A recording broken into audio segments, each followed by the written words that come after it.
আসসালামু আলাইকুম ওয়া রাহমাতুল্লাহি ওয়া বারাকাতুহু। যে যেখান থেকে এই ভিডিওটি দেখতেছেন সবাইকে জানাই মনের অন্তঃস্থল থেকে ভালোবাসা ও অভিনন্দন। ব্রেকিং নিউজ দর্শক বন্ধুরা, এই কি ঘোষণা দিলেন বিএনপির মির্জা ফখরুল সাহেব। তিনি ডক্টর ইউনূসকে স্পষ্ট ভাষায় বললেন, 1 ঘন্টা কিংবা ফেব্রুয়ারি মাসের ভিতরে তুমি যদি পদত্যাগ না করো এবং নির্বাচন যদি না দাও, তাহলে তোমাকে সাধারণ জনগণ ন্যাংটা কিংবা উলঙ্গ করে পেটাতে তোমাকে দেশ ত্যাগ করাবে। হঠাৎ কেন মেজাজ হারালেন মির্জা ফখরুল সাহেব? দর্শক বন্ধুরা, আসুন একটাবার আমরা দেখে আসি। এটার প্রথম যে কারণ হচ্ছে সেটি হচ্ছে অন্তর্বর্তীকালে সরকার কিংবা ডক্টর ইউনূস কিংবা আপনার পিনাকি ভট্টাচার্য, তারপর হচ্ছে সাংবাদিক ইলিয়াস থেকে শুরু করে যে বা যারা আছে, তারা নিজেদের দল ঘোষণা করছে। আপনারা দলের নামটা কিন্তু ইতিমধ্যে দেখতে পারতেছেন। মানে এটা নিয়েই আপনার মির্জা ফখরুল সাহেব তিনি কি ফেব্রুয়ারি মাসে এটা টাইম লাইন বেঁধে দিলেন ডক্টর ইউনূস কিংবা অন্তর্বর্তীকালে সরকার উপদেষ্টা যে বা যারা আছে প্রত্যেককে। কেন? কারণ আগামী 4 থেকে 5 বছরের ভিতরে আমাদের বাংলাদেশে কোনো নির্বাচন হওয়ার সম্ভাবনা নাই। উল্টো দিকে এই সমন্বয়কারীরা কিংবা উপদেষ্টারা তারা যে আপনার দল গঠন করছে কিংবা দলের নামটা যে আপনার ইতিমধ্যে ভাইরাল হয়ে গেছে কিংবা ঘোষণা করছে, এই দলটাকে তারা প্রতিষ্ঠিত করবে এই 4 থেকে 5 বছরের ভিতরে। অতএব এই অন্তর্বর্তীকালে সরকার তারা 4 থেকে 5 বছর আপনার মানে ক্ষমতায় বসতে চাচ্ছে। এর আগে তারা কি নির্বাচন বাংলাদেশে দিবে না কিংবা পসিবল না।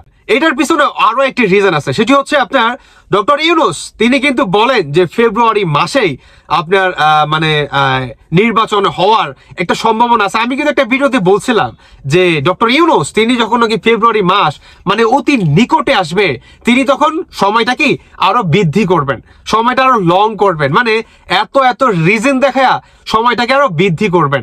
এটার জন্যই মির্জা ফখরুল সাহেব এই ঘোষণাটি দিলেন। অন্যদিকে আওয়ামী লীগের অ্যাকশন কিন্তু শুরু হয়ে গেছে। মানে ফেব্রুয়ারি আপনার 1 থেকে শুরু করে 10 তারিখ পর্যন্ত আপনার একের পর একটা কর্মসূচি আছে। এটা নিয়ে আমি একটা বিস্তারিত ভিডিও দিব, ইনশাআল্লাহ আপনারা দেখে নেবেন। এবার আসুন, যখন নাকি সাবেক প্রধানমন্ত্রী শেখ হাসিনা তিনি এই মানে ফেব্রুয়ারি মাসে আপনার রাজপথে তাদের মানে দলের সমর্থকদের কিংবা নেতাকর্মীদের মাঠে নামার আহ্বান দেন, অন্যদিকে আপনার বিএনপির যে চেয়ারপারসন আছে তারেক রহমান তিনিও কিন্তু বিএনপিকে আপনার আওয়ামী লীগের সাথে কাঁধে কাঁধ মিলিয়ে রাজপথে নামার আহ্বান দেন। কারণ ডক্টর ইউনূস তারা 4 থেকে 5 বছরের ভিতরে নির্বাচন দিবে না, তারা নিজেরা ক্ষমতায় বসতে চায়। অন্যদিকে ইতিমধ্যে তাদের দলের যে আপনার যে নামটা হবে সেই নামটাও তারা ঘোষণা করে দিছে এবং সেই দলটাকে এই সময়ের ভিতরে তারা প্রতিষ্ঠিত করতে চায়। এখন আমার প্রশ্ন হচ্ছে, বাংলাদেশের সাধারণ জনগণ আসলে এটাকে কিভাবে নিবে কিংবা ফেব্রুয়ারি মাসে যদি আওয়ামী লীগ আর বিএনপি একত্রে হয়ে যদি রাজপথে নামে, তাহলে এই সমন্বয়কারী কিংবা উপদেষ্টা যে বা যারা আছে এদের প্রত্যেকটার মনে করেন ঘাম ছুটা যাবে মনে করেন শরীর দিয়া। এটা মনে করেন লিখিত নিবেন। কারণ আওয়ামী লীগ আর বিএনপি রাজপথে যদি নামে, আপনি বুঝতে পারতেছেন তো কত কোটি কোটি মানুষ হবে রাজপথে। সমন্বয়কারী কিংবা উপদেষ্টা বিশেষভাবে সার্জিস হাসনাত এদেরকে বাংলা হারিকেন দিয়েও আপনি খুঁজে পাবেন না পুরা বাংলাদেশে। এটা মিলিয়ে নিন।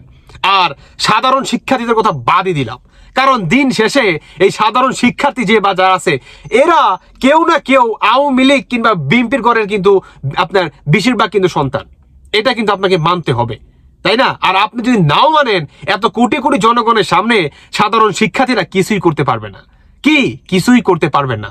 আর এটার জন্যই মির্জা ফখরুল ডক্টর ইউনূসকে এই মনে করেন টাইমলাইন বেঁধে দেন যে আপনার 1 ঘন্টার ভিতরে পদত্যাগ করার জন্য। না হলে ফেব্রুয়ারি মাস পর্যন্ত যদি যায় নির্বাচন, তাহলে জনগণ আপনাকে পিটিয়ে উলঙ্গ করে দেশ থেকে মনে করে আপনাকে বিতাড়িত করতে বাধ্য করবে। এটা আসলে একটা ফায়ার আমি বলতে পারি। কারণ বিএনপি যদি ভাই এই ঘোষণাটা এই সময়ের ভিতরে না দেয় এবং ফেব্রুয়ারি মাসে যদি তারা মানে রাজপথে না নামে, মানে এই দিনের যে সময়টা মানে ফেব্রুয়ারি মাস থেকে জানুয়ারি মাসের যে গ্যাপটা, এই গ্যাপের ভিতরে যে টাইম লাইনটা আসলে বেঁধে দিলেন, এটা আসলে কতটুকু কার্যকরী হতে পারে আপনি কল্পনা করতে পারবেন না ভাই, যে ফেব্রুয়ারি মাসে আসলে কি ধামাকা হতে যাচ্ছে। কারণ এদিকে আপনার বিএনপি আপনার ঘোষণা দিলেন, আর বিএনপিরও আগে আপনার সাবেক প্রধানমন্ত্রী শেখ হাসিনা তিনি কিন্তু মনে করেন ঘোষণা দিয়ে দিছে, মানে ফেব্রুয়ারি মাসে রাজপথে আমরা দখল নিব। যতক্ষণ না পর্যন্ত এই ডক্টর ইউনূস কিংবা মানে এনজিও কোম্পানি বাংলাদেশ থেকে আমরা বিতাড়িত না করতে পারি।